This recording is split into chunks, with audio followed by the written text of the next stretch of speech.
I'm sitting down to make my Superman review, and I realized that it can't just be a Superman review. This has to be so much more. Typically, I would just sit down, tell you what I liked about a movie, tell you what I dislike about the movie, but considering that there's so much craziness going on around this movie, I feel like I can't just do that. So now I gotta talk about Superman, I gotta talk about the cultural impact, is it an immigrant movie? And I ask you, does it matter? And I'm gonna do all that in this video right here.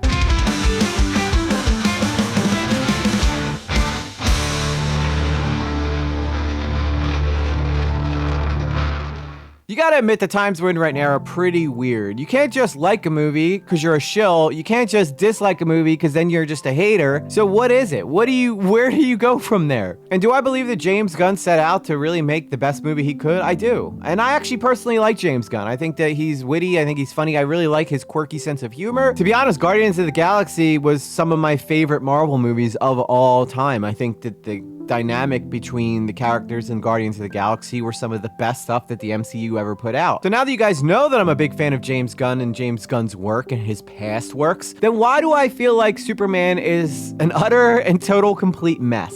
And why just the fact that I need to tell you I like James Gunn before telling you why I felt Superman fell short is kind of a ridiculous thing that I even need to say to start this video off. But that's the sign of the times that we're in right now. I think it mainly comes down to the fact that people just don't like when you disagree with them. So if you like a movie and they don't like you. If you like a movie and they don't like you or trust your opinion from that point. What? This guy didn't like Superman?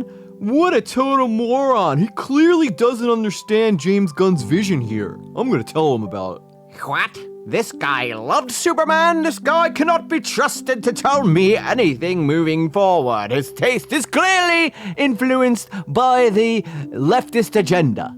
It might sound silly to some of you guys, but if you spent 20 minutes on X, you know that this is basically how the internet works. And you know what? I kind of like that. I think it's beautiful that people have different opinions about different things, as we should. If we all had the same opinion regarding Superman, or if we all had the same opinion regarding the upcoming Fantastic Four movie, this world would be so boring. I think that the arguments and the constant discord around these big projects and the future of comic book movies is important to have. And it's been this way for a long time. If you've ever gone to a comic shop and discussed comics with people, you know, certain authors have fans while other people don't like that person's work. It's the same thing, and it would make sense that it would carry over to movies. Personally, I love this. I love getting in there and defending why I like a show or defending why I dislike a show. It's honestly why being a content creator who talks about popular culture is super fun, even if there's a bunch of haters in your comments who think you're a complete idiot. E.g., I thought this was a video about Superman. Why are you talking politics? And I'll tell you, because Variety sent some buffoon out there who was clearly trying to get some clips that he could try to make go viral on behalf of Variety, and in doing so, almost completely screwed over James Gunn's movie. Take a look at some of these interviews. James has said that Superman is an immigrant story, that it is political. MAGA today was getting a little upset that he called Superman an immigrant. I wanted to get your reaction. Somebody needs a hug. It's just a movie, guys. It's just a movie. Now, obviously, Nathan Fillion's been in Hollywood for a long time. He has no idea what's actually being said or if there's actual outrage. He's just going off of whatever this reporter tells him. And I think his response was fine. You know, it's just a movie, which at the end of the day, it is. But my issue here is with the guy that's asking the questions, and it gets worse. Your brother talked about Superman being an immigrant, and now MAGA is already upset that he's called Superman an immigrant. I wanted to get your reaction. You know, my reaction to that is that it is exactly what the movie is about, I think. That, like, we support our people, you know? We love our immigrants. Yes, Superman is an immigrant. And yes, the people that we support in this country are immigrants. And if you don't like that, then you're not American. People who say no to immigrants are against the American way. They're against what the American dream is all about. Truth, justice, and the American way. Absolutely. Shockingly enough, I agree with everything Sean Gunn has said here. If you are against immigration as an American, that is very anti-American because we've literally built this country from immigration. People sending their brightest and their best here is what made this country so great. But what this Variety interview is doing is something very clever. Notice how he's leaving out the illegal immigration, which is the main issue that MAGA has. So while he's trying to get a sound clip, he's specifically leaving out the term illegal immigration, which is 110% what MAGA is against. Not that I'm a defender of MAGA, I'm just telling you how things like this are getting manipulated to get a good soundbite instead of a realistic take on what's actually happening. MAGA isn't against immigrants, they're against illegal immigrants. So while Sean Gunn is absolutely right, the Variety interviewer knows exactly what he's doing in trying to say people who want to move here legally are also hated by MAGA, which is just factually incorrect. You said it's an immigrant story. It's a political movie. MAGA today is going nuts. What do you have to say to MAGA? I don't have anything. I think this movie's for everybody. I don't have anything to say to anybody. Like I'm not here to judge people. I think this is a movie about kindness, and I think that's something everyone can relate to. If I was James Gunn, I'd be pretty upset about this guy asking me this question. Like, why are you asking me this? Are you trying to get half the country to boycott my movie? Like, what the fuck is the point of this? But I think James Gunn handled it well. I'm not here to judge people. I'm just here to make a movie and entertain everyone. It doesn't matter what person you voted for. I'm just making a Superman movie. But it's these media outlets that are absolutely ruining something that's meant to be escapism by forcing a narrative, whether they want it or not. And I also think that the Variety guys basically trying to say, this is our movie. You're not allowed to have Superman. Superman is ours. So if you ever voted for Trump, you're not allowed to come and see it, which is just completely stupid. Let's say that James Gunn responded in a way that was something like, I don't understand what MAGA is all about. They're always raging about something. He would immediately alienate about 50% of the audience that he's hoping to capture with this movie, thus destroying the DCU. This Variety guy could care less about James Gunn's career or the future of the DCEU. He cares about one thing in that moment, and that's getting a viral, clickable interview. And that's all he cares about. And if I was James Gunn, I would be like, I'm avoiding that guy in the future. And the crazy thing about all this is all happening before the movie even comes out. It's just stupid shit like this that happens before a movie even comes out that ends up making people not even want to go and see it and spend their hard-earned money seeing these movies. And we haven't even gotten into the actual movie yet, so let's do that. There's plenty of videos out there that talk about the plot of Superman, so I'm not going to talk about the plot of Superman. If you want to go find out what happens in the movie, there's plenty of creators who talk about it. So instead, what I'm going to talk about mainly revolves around what I like about the movie and what I dislike about the movie. So let's start off with what I like about the movie. The thing I like about the movie is the action sequences. This movie from beginning to end is like non-stop action. There's fight after fight after fight. And while some people dislike that aspect of the movie, I thought it was fun. I'm a huge action fan, and it was just fun seeing Superman get out there and just mix it up with a bunch of different styles of enemies, whether it's a giant kaiju attacking a city or, another Superman. Now, the problem with having so many action sequences, though, it doesn't leave a lot of room for storytelling. So while, yeah, there's tons of action, I do feel like that takes away from a lot of character building. They kind of avoid any kind of origin story, which it's fine. You don't need to tell the story of Clark again. Everybody knows what happened with Superman. He arrived here from another planet. And there is a twist in regards to why Superman came to the planet in this movie, which I kind of am a little on the fence about. And that's that, Superman was sent here by his parents to kind of just be a hoe and sleep around with as many women as he can so he could spread his seed.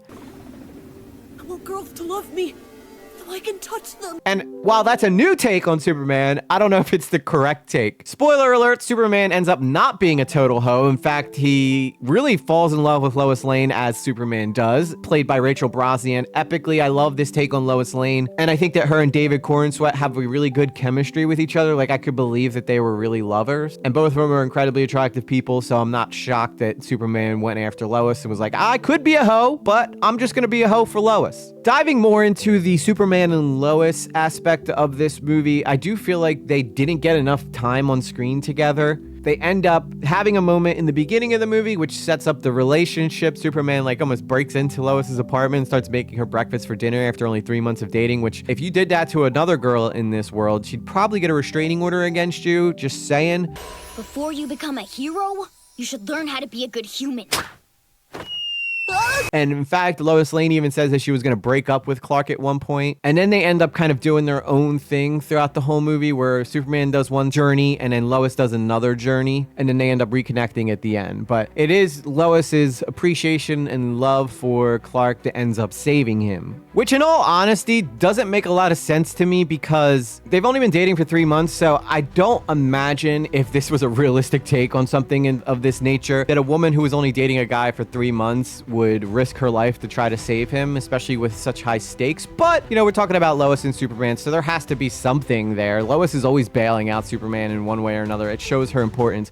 And I like that they don't make her like this crazy girl boss. If anything, she comes off like a genuine person, somebody who would realistically look at all the crazy stuff happening in her life and go, what is even this? As opposed to Zack Snyder's Lois that was kind of like taking everything in stride like this was normal everyday Tuesday for her to be on an alien spaceship. So I did like that aspect of this Lois. I think this is probably the best Lois we've seen in a while. I also like Jimmy Olsen, who's got just ridiculous riz in this movie for no other reason than he's Jimmy Olsen, I guess. But girls are like obsessed with this guy who, by all standards, no offense to the actor, looks like a normal bro. So I don't understand where his riz comes from, but he's got the ultimate riz. He is Superman riz, I guess. Super riz, we'll call him Mr. Olsen. I guess that was an interesting dynamic. They had to give Jimmy Olsen something other than just being a decent reporter. So his thing is just all the women love him for some reason. They don't explain why, he just has that riz game, I guess. I also want to talk about Mr. Terrific, who I absolutely love in this movie. He stole the show, in my opinion. I think Mr. Terrific is the star of this film. Something about his lack of personality gives him a ton of personality. It makes sense in my brain. I don't know if it'll make sense for yours, but just the way he acts and he's just like all about business the whole time and rarely takes any time to not be about business made him a really awesome character. And he always seems like he knows exactly what he's doing in the situation. Like he's the guy who I'd want coming to find me. Let's talk about David Cornsweet. As many online have said, he does feel like Superman. He looks like Superman, and that's not easy to do after Henry Cavill's amazing performance as Superman. But what I really liked about this particular Superman, he's working with the Justice Gang and they're fighting whatever monster is the monster of the week. He's spending all his time saving people, which I think was a nice choice for James Gunn. Like if you leave Superman to his own devices, the first thing he's going to focus on is making sure that everybody around him is safe first, and then he'll go fight the monster. I think that was a really nice touch by James Gunn, and I don't think you see that in enough movies regarding Superman. Yeah, occasionally he'll save people, but in this movie, saving people was his priority, not his secondary mission. Now let's talk about Lex Luthor. Absolutely great job by Nicholas Hoult. If anything, I think he comes off like a true evil villain. Nicholas Hoult is a great actor. I like him in pretty much everything I ever see him in. The guy just always hits it out of the park. I don't think he stole the show. Again, I think Mr. Terrific stole the show, but if anybody else was a close second to stealing the show, it was Nicholas Hoult. He comes off like a petulant child, like a rich billionaire who really just wants to get his way. I love this one part in the movie where he pretty much talks about how being petty is his superpower, which, yes, 100%, that is truly correct. Being petty sometimes can be the greatest motivation one could have, and I love that they talked about that aspect in the movie. So really big fan of the way that they presented Lex Luthor. He's ruthless. He's not afraid to get his hands dirty. Truly believe that he is the evil villain that they want you to believe that he is. All the while pretending to be some kind of philanthropic guy that has the best intentions of humankind at the forefront of his mind. Which clearly he doesn't, because he kills people pretty heartlessly, and he locks up his ex-girlfriends in a pocket universe, which I think is fucking hilarious. And a little bit creepy, probably over the top, but nonetheless, it was kind of something a petty dude would do, right? All right, let's talk about the dog Crypto. Some people either love this dog or they hate this dog. I happen to feel indifferent about the dog. I do feel like the dog did a good job of breaking up tension within the movie, but overused at certain points. Like Crypto comes in and saves the day all the time. Like what would have Superman done if he didn't have Crypto? He would have been dead, probably, right? And I don't like that aspect of the movie because Supergirl comes in at the very end and ends up getting the dog back, which you knew was going to happen because Supergirl's being made right now. I like the way they're presenting Supergirl, where she's kind of reckless. She's like a young 20-something-year-old girl who is just partying and living her best life, which I did like that aspect of it because it's very realistic to a girl that would be that age, you know, turning 21, having a dog, being reckless. I do feel like the movie could have been fine without the dog. I don't know. That's just kind of how I feel. The dog was just there to cause pure chaos for Superman. Maybe Superman would have been better without the dog. Who knows? And then, of course, we have Guy Gardner and Hawk Girl, who I feel like, were just fine. They were in the movie. I would have liked to see more Guy Gardner. I think that Nathan Fillion did a great job playing him, and I love when he steps in and tells the people that were waiting for Superman to show up that they got an upgrade because he's there. I love the egotistical side of him. Guy Gardner's a great character. What can I say? Hawkgirl was fine. A character who I feel like was just in there for ensemble purposes and for being like, hey, I know that girl. Right? The girl who plays is beautiful, though. All the actresses in this are gorgeous. You wouldn't be in Hollywood if you weren't. Well, I don't even know what I'm talking about. If there's one thing we know about James Gunn, he loves to surround himself with beautiful women, and who can blame him, right? All right, now that I've went over all the things that I like about the movie, let me talk about some of the things that I felt held this movie back, and it's mainly in regards to the storytelling aspect. There was no clear motive for Superman, in my opinion. Yes, he saves people. Yes, he beats Big Monster. Typical Superman movie, right? But where is the story arc? Where is the character development? I feel like David Corenswet starts the movie the same way he finishes the movie, just with a little more love for Lois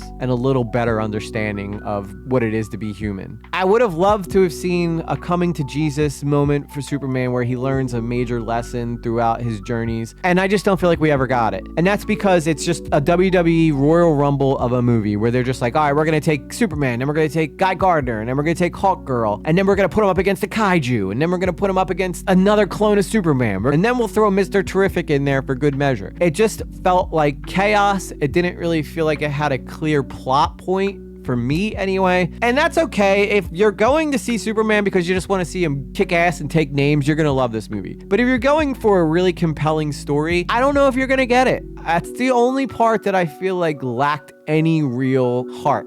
The movie lacked heart. That's what I would say, is Superman lacked heart. And that's what held it back. It was just chaos. It was like an LSD acid trip from beginning to end. And as I said before, David Corenswet starts the movie the same way he finishes the movie without really learning any lessons. And I think that overall is what holds this movie back.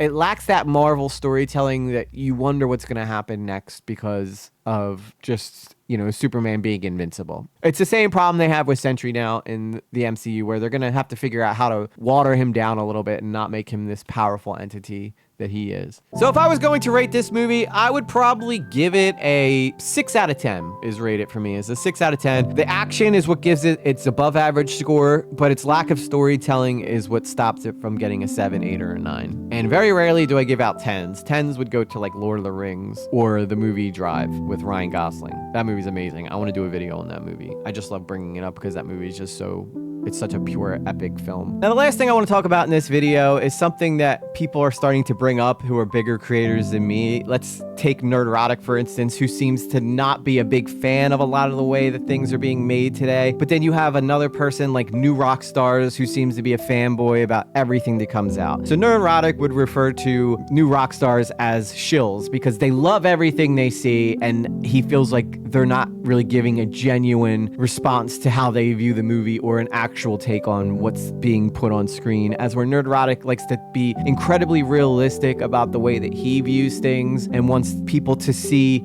comics for what they're supposed to be as opposed to the hijacked version that Hollywood has been putting out. And where I find myself in this argument is pretty confusing because I see both sides. On one hand, I see Nerdrotic's point where he wants to see people be represented fairly in these movies, as where New Rock Stars is kind of just like, I'm super stoked on anything I watch because it's comics related, And I think in that regards, we are all victims of this. Take my Ironheart video, for instance. I went into Ironheart thinking it was going to be a heaping pile of shit. And the first 3 episodes were a heaping pile of shit. But then the second 3 episodes, the TV show actually kind of came into its own a bit. And I feel like I only had that representation because I know that Marvel has let us down again and again and again in their films. And I'm a huge fan of Nerdrotic, but I also like New Rock Stars. I like the excitement that New Rock Stars has when they're talking about comics, and I like the realism that Nerdrotic takes when he talks about comics as well. I think at the end of the day, you can't listen to people. You have to make your own decisions on whether or not you like a film. There's many aspects to Superman that I really, really loved, but then there's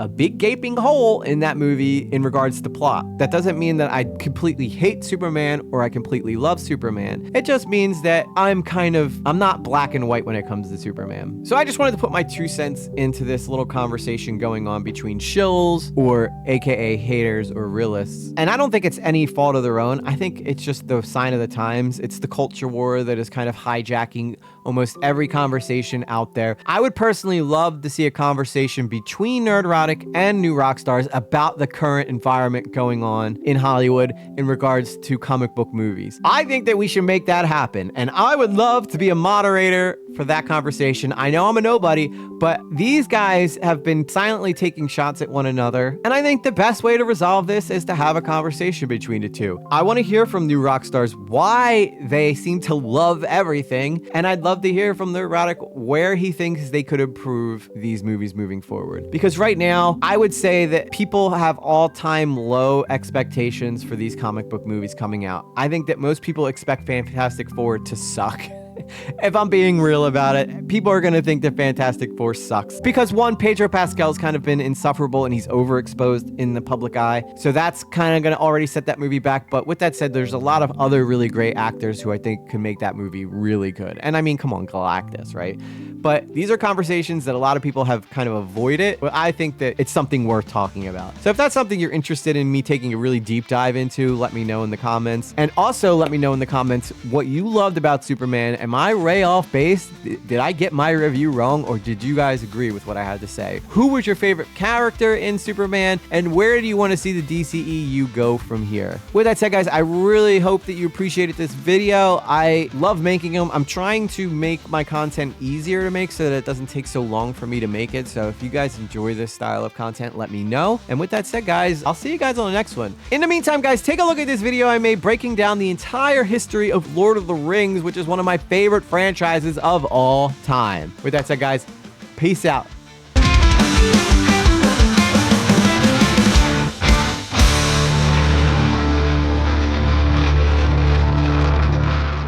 Has Superman ever had sex with Lois Lane floating in the air? You know, you asked the question. Like I would. If I could fly, I would definitely have sex in the air.